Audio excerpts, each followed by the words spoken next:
this page, this is the input page. Like in a smart contract, we will only have the orders that are entered by the users, meaning the request for borrowing money and the request for lending money. All the rest is fully automatized. So in the model, it's like where we have the only inputs like in a smart contract.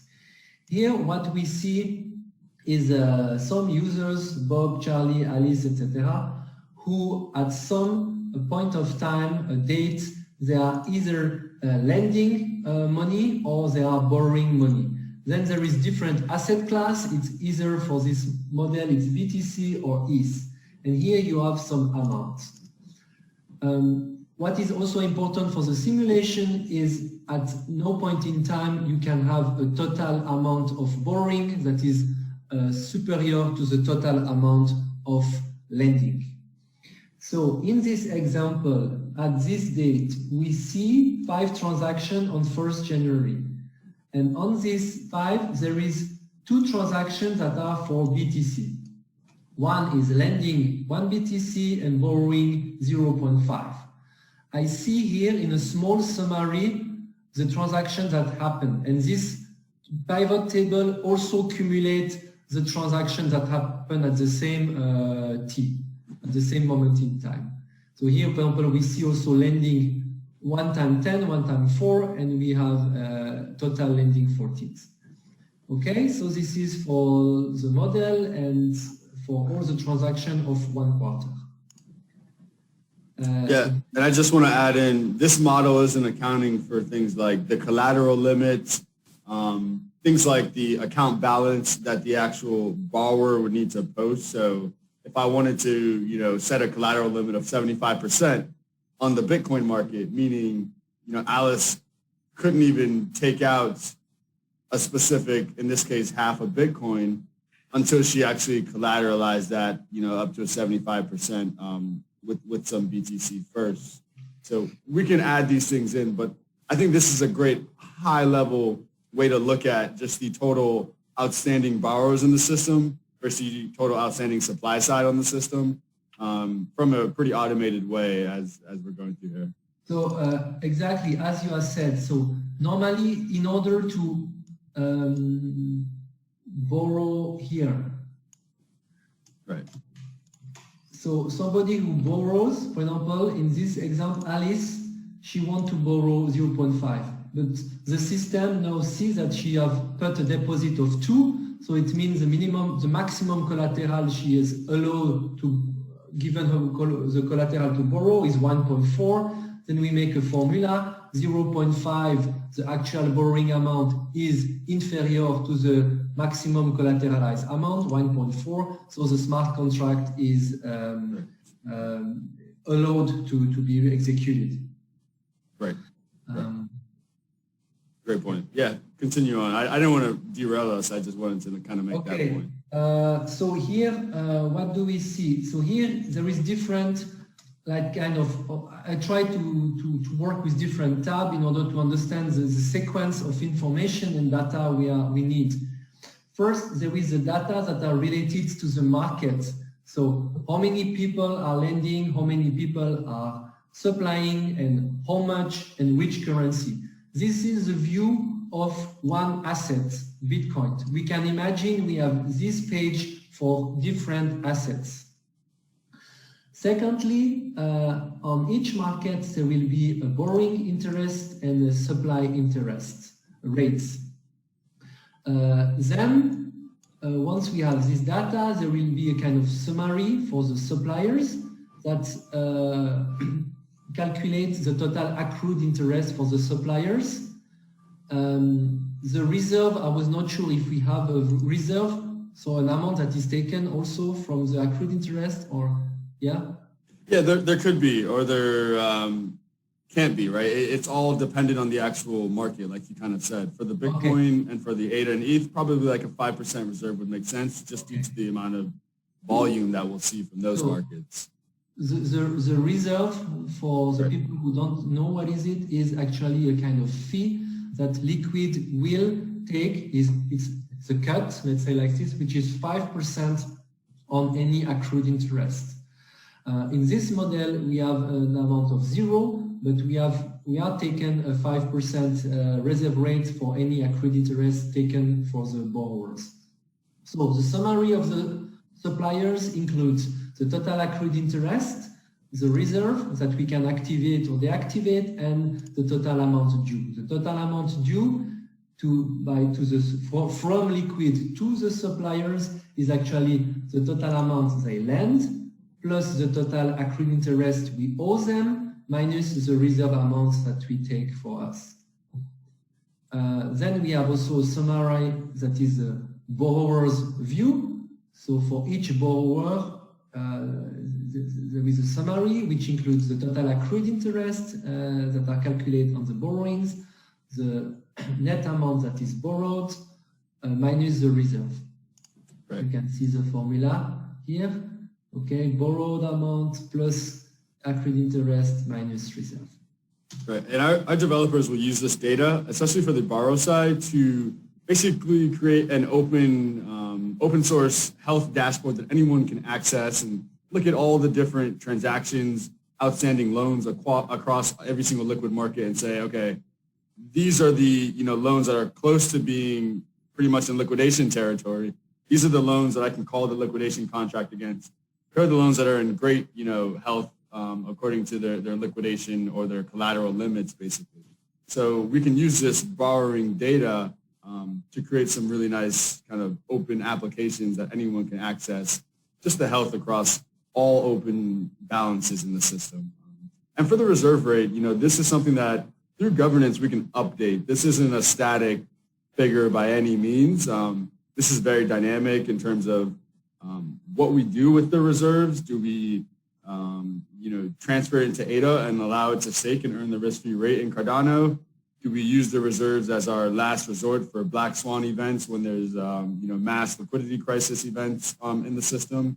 Do we make the reserve less or more? That's all things that we can vote on as a decentralized organization, as a community. And every single liquid governance member, liquid DAO member will be a part of that conversation. So 5% is really just a starting point. It can be changed. And finally, what we calculate is this exchange rate between the bitcoins that they have supplied or lent and the Q bitcoin, which is the amount, the exchange, I would say, the currency that is used in the system for the liquid. We will talk about this topic a bit later in the video. So back to the data. So where do we see? Here we see that again, this is an example where we enter every transaction per time. Here we have set the time to 1 day, but in the real case, every time there is a transaction that is happening in the system, there will be a new line that is created and a new interest that is calculated for the suppliers and for the borrowers. But for these examples, it's set per day. So here, what do we see after day one? It's the same summary as we had before, with 1 Bitcoin lended and 1 borrowed. It's the same data you see here and here. So here you see the new supply. So during the moment in time, which amount was added to the pool, which amount was borrowed from the pool, and then the day after there is new orders that enter, and then you see the orders that was lent to the pool, and then you have the total amount of Bitcoins that have been lent to the pool. Also, so this is what happens. So the new supply is the transaction that happened. So see, Freddy on the 2nd January, he lent an amount of 2 Bitcoins. I see it here. So then after 2 days, I have a total of 3 Bitcoin in my pool. Okay. Then here, what you can see is the utilization rate. That's the total amount of borrowed divided by the total amount supplied. And the remaining amount is the cash. It's actually how much amount remains and how much amount we can still be borrowed by users. Then we have the rates. The rates are calculated based on the utilization rate. So we start from the borrowing rate. Again, this is something that is set by the protocol from the beginning, but also can be changed through a governance vote. At this moment, the rates to borrow start as a minimum of 1.3% plus the utilization rate multiplied by 0.5. So it means that we have a floor at 1.3% and a cap at a maximum at 11.3% for the borrowing rate. This is the range that we have given the 0.10. And for the supply rate, it's actually the borrowing rate multiplied by the utilization rate. Okay? Yep. Great. Then we need to calculate what is the accrued interest during the period in time for the amount which is supplied. So in this example, you can see that the total amount supplied at the date of the 1st January is 1 Bitcoin. We have the rate here, so I actualize the rates. Here what we disclose is the annualized rates, so I have to multiply by 130, 365 days, right? Also, I noticed 2020 is a year with 366 days. So maybe we need also to take into account the year with 365 days and the years with 366 days. In my example, I think I'm wrong because I realized later we have 366 days in 2020. Just something to take into account. Yeah. And so the net amount accrued, I remove the total amount, so I have the amount accrued. We have said in our example we don't have reserve, so at the end the total amount due is the total amount I supply plus the total amount where I have accrued interest minus the reserve. Yeah? Yep. So this logic applies also for the borrowers, where we calculate the total amount borrowed based on the total demand at one point in time, in our example at one day. Yeah, same as before. The reserve is, in our case, we have set the reserve to 5%. So it's 5% of the total accrued interest. So it means that I will have actually the amount I borrow plus the accrued interest minus the 5%, and that's the total amount due to the, actually it's due to the borrower. Right. Total amount due to borrowers or paid? Yeah, it's clear. Here is borrow, supply, and we can check in the formula. So here we are supply, it's supply, okay? And the rates is also taken on the supply. All right?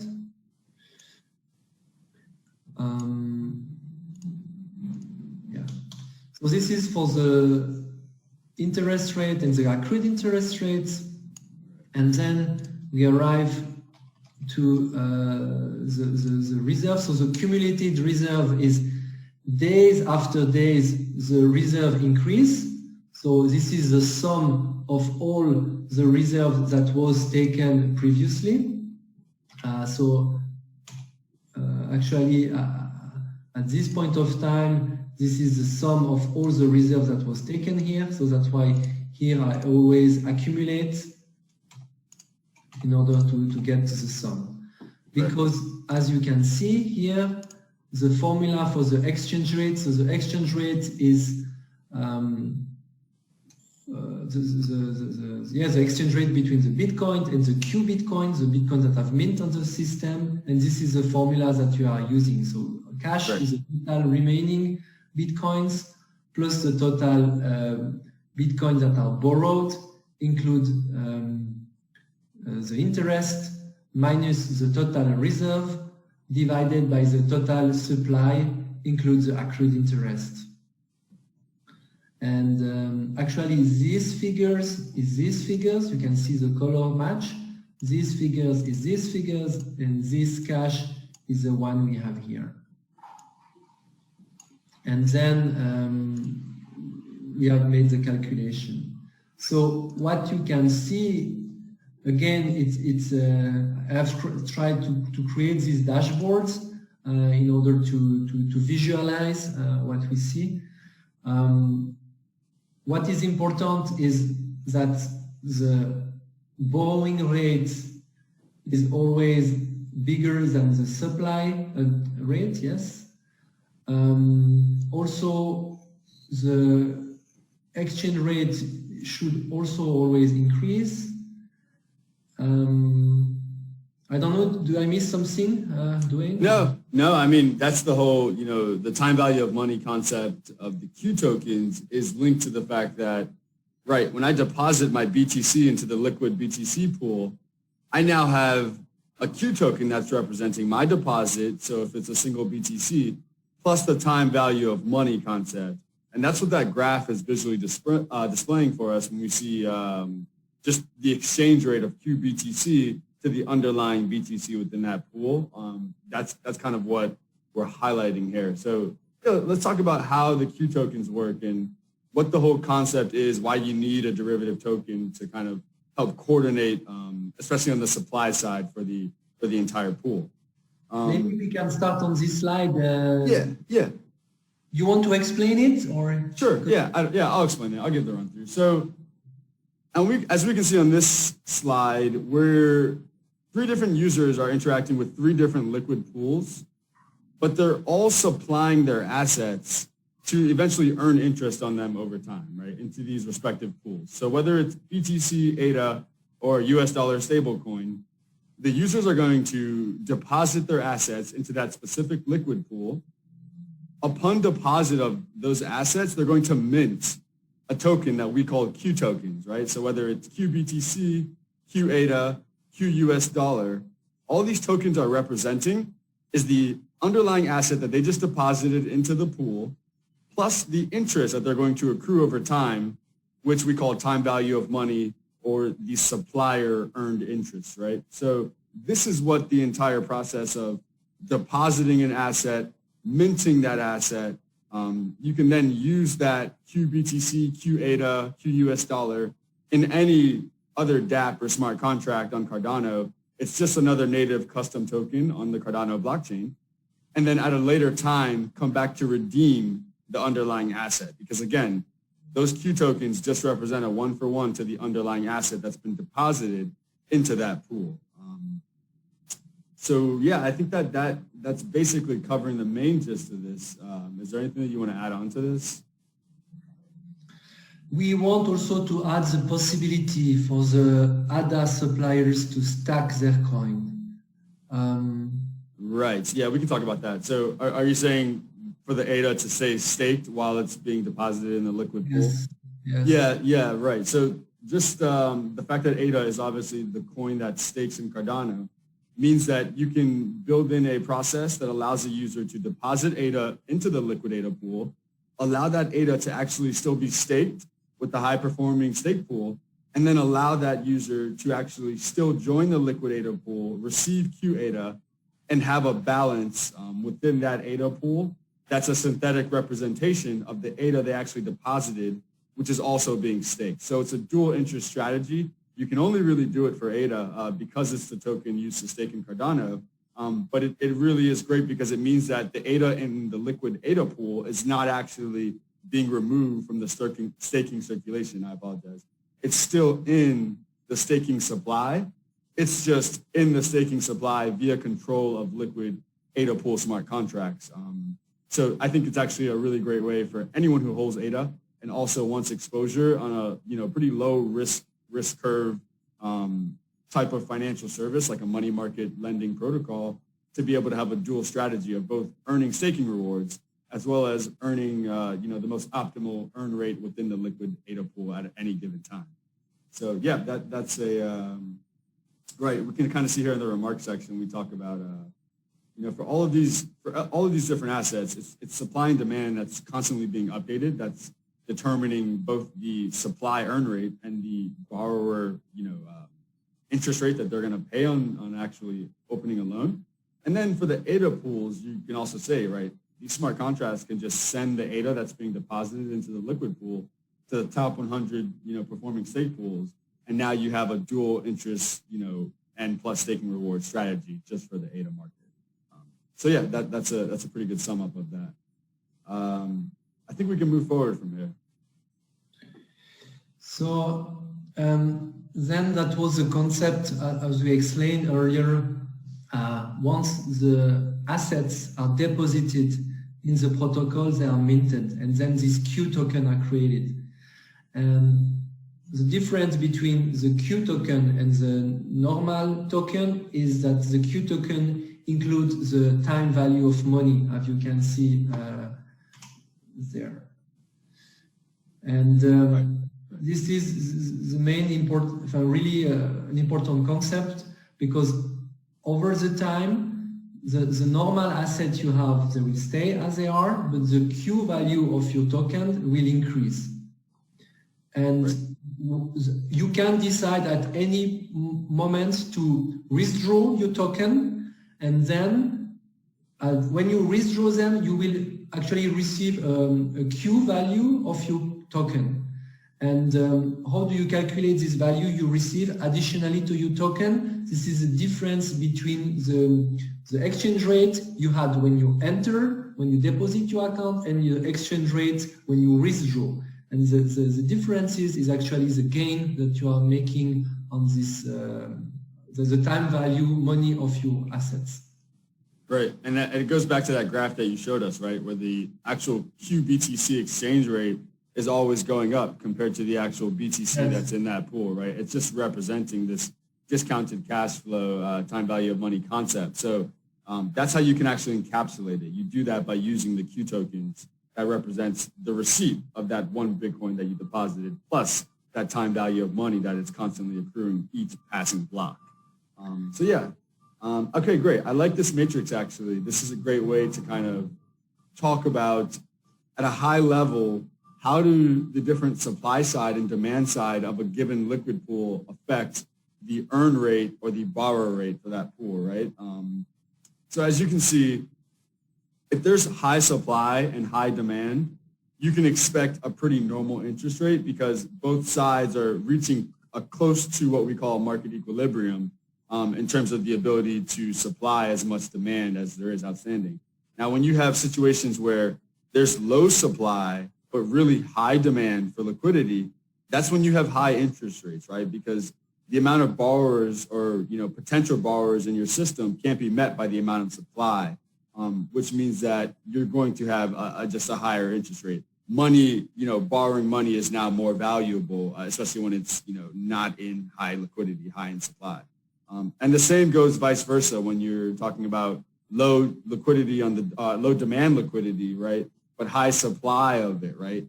We've talked about this example in some of our, past videos. It's kind of like when you have an illiquid token that a lot of people are supplying to a market, but not many people want to borrow. Maybe it's just too volatile. Maybe it's just too illiquid, right? So many reasons why you don't want to borrow that token.